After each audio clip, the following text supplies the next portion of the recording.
दोस्तों, राहुल गांधी के दबाव में चुनाव आयोग ने 17 बदलाव कर दिए हैं और इसकी शुरुआत बिहार से हो रही है।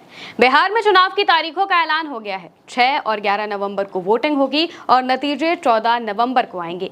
सीईसी ज्ञानेश कुमार ने प्रेस कॉन्फ्रेंस की। राहुल गांधी के आरोपों पर भी उनसे सवाल किया गया था, जिसका जवाब उन्होंने नहीं दिया, सिर्फ मुस्कुराकर बात घुमा दी। लेकिन धीरे से कुछ चीजों में बदलाव करके उन्होंने बता दिया है कि राहुल के आरोपों से वो कितने परेशान हो गए थे। बदलाव क्या है, सबसे पहले उन पर बात करेंगे। बदलाव की अगर बात करें तो इनमें ईवीएम में प्रत्याशियों की रंगीन फोटो होगी। एक पोलिंग बूथ पर अधिकतम 1200 वोटर, बूथ पर 100% वेबकास्टिंग यानी कि इंटरनेट पर लाइव प्रसारण, बैलेट पेपर पर बड़े अक्षरों में सीरियल नंबर, वोटर स्लिप में बड़े अक्षरों में बूथ संख्या, बूथ के बाहर मोबाइल जमा करने की सुविधा, बूथ के 100 मीटर बाहर उम्मीदवारों को टेबल लगाने की मंजूरी, वन स्टॉप डिजिटल प्लेटफॉर्म जारी, इनमें 40+ एप्स, वेबसाइट एक जगह। पोस्टल बैलेट की गिनती ईवीएम के आखिरी 2 राउंड से पहले होगी। हर 2 घंटे में real time voter turnout ECI net पर अपडेट होगा। पहली बार दिल्ली में 700 बूथ लेवल एजेंट्स की ट्रेनिंग। बूथ लेवल ऑफिसर यानी बीएलओ के लिए फोटो पहचान पत्र जारी। 5% ईवीएम के बर्न मेमोरी और माइक्रो कंट्रोलर की जांच की गई। फॉर्म 17C और ईवीएम का डेटा न मिलाने पर वीवीपैट गिनती अनिवार्य। हर 2 घंटे में real time voter turnout ECI net पर अपडेट होगा। चुनाव डेटा पर आसान पहुंच के लिए डिजिटल इंडेक्स कार्ड और रिपोर्ट, मृत्यु पंजीकरण डेटा जोड़ा जाएगा और एआरओ बीएलओ समय पर जानकारी लेंगे।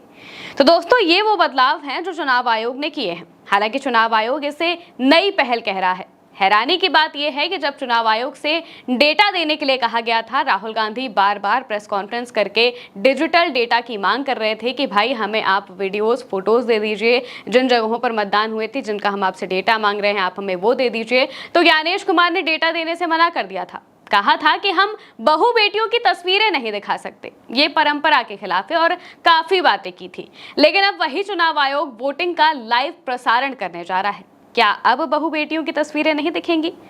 खैर, बिहार चुनाव होने वाले हैं और बिहार चुनाव इस बार बीजेपी के लिए सबसे ज्यादा मुश्किल है, क्योंकि जिस तरीके से राहुल गांधी ने पूरा माहौल बनाया है, वोटर अधिकार यात्रा बीजेपी पर बड़ा डेंट लगाने वाली है। और जिस तरीके से बिहार में वोटरों की संख्या घटी है, एसआईआर के वक्त करीब 70 लाख नाम काटे गए थे और इन नामों का हिसाब भी मांगा जा रहा था। हालांकि फिर भी किसी तरीके से एसआईआर के जरिए सारी चीजें कर ली गई। ज्ञानेश कुमार ने राहुल के आरोपों को लेकर कुछ बात कही है। वो कहते हैं कि 30 सितंबर को अंतिम एसआईआर लिस्ट जारी की गई थी। लगभग 69 लाख नाम कटे जो अयोग्य थे। इनमें मृत, डुप्लीकेट वोट, स्थायी प्रवास, भारत के नागरिक नहीं होना, फर्जी वोट शामिल थे। जब चुनाव होते हैं तो रिटर्निंग अफसर के अंडर चुनाव होता है। इस व्यवस्था में चुनाव आयोग देखता है कि सभी कानून का पालन हो रहा है या फिर नहीं।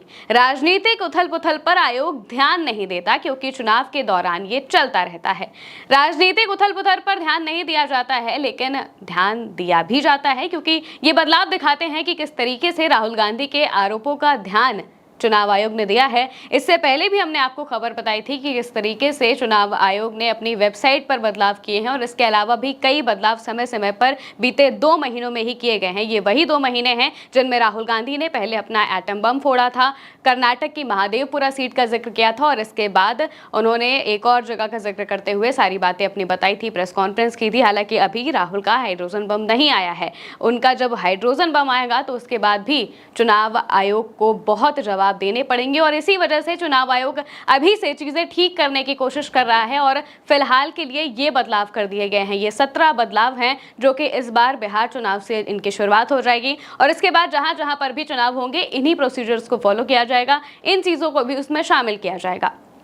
और इस बार का चुनाव बीजेपी के लिए बहुत ज्यादा मुश्किल दिखाई पड़ रहा है, क्योंकि एनडीए में जिस तरीके से सीट शेयरिंग नहीं हो पा रही है, चिराग पासवान नॉट रीचेबल हो गए हैं, उनसे बात नहीं हो पा रही है, बार बार सीटों की मांगे बढ़ रही हैं। वहीं दूसरी तरफ जनता क्या करेगी, इस बात का अंदाजा बीजेपी को कतई भी नहीं है, क्योंकि बीजेपी का बिहार में जनाधार बहुत अच्छा नहीं है। यानी कि बिहार में बीजेपी को बहुत लोग ऐसा नहीं है कि पसंद करते हैं। प्रत्याशियों की बात हम कर सकते हैं, लेकिन प्रत्याशी भी बहुत अच्छे लेवल पर बीजेपी के पास नहीं नहीं है बिहार में, इसी वजह से वो सेलिब्रिटीज की तरफ मुड़ रहे हैं। पहले पवन सिंह को उन्होंने वापस से बीजेपी में घर वापसी कराई, उनका भी माना जा रहा है कि आरा से उन्हें टिकट दिया जाएगा। इसके अलावा मैथिली ठाकुर की भी चर्चा चल रही है कि उन्हें भी बीजेपी चुनाव लड़वा सकती है, यानी कि राजनीतिक जो प्रत्याशी हैं वो बीजेपी के पास बचे नहीं हैं और इसी वजह से वो उसे अब सेलिब्रिटीज पर निर्भर रहना पड़ रहा है। और इसके अलावा सीट शेयरिंग की बातें तो चल ही रही हैं। अब देखना होगा कि चुनाव में और क्या क्या रंग आते हैं। फिलहाल के लिए मेरे साथ इस खबर में इतना ही। आप देखते रहिए उल्टा चश्मा यूसी।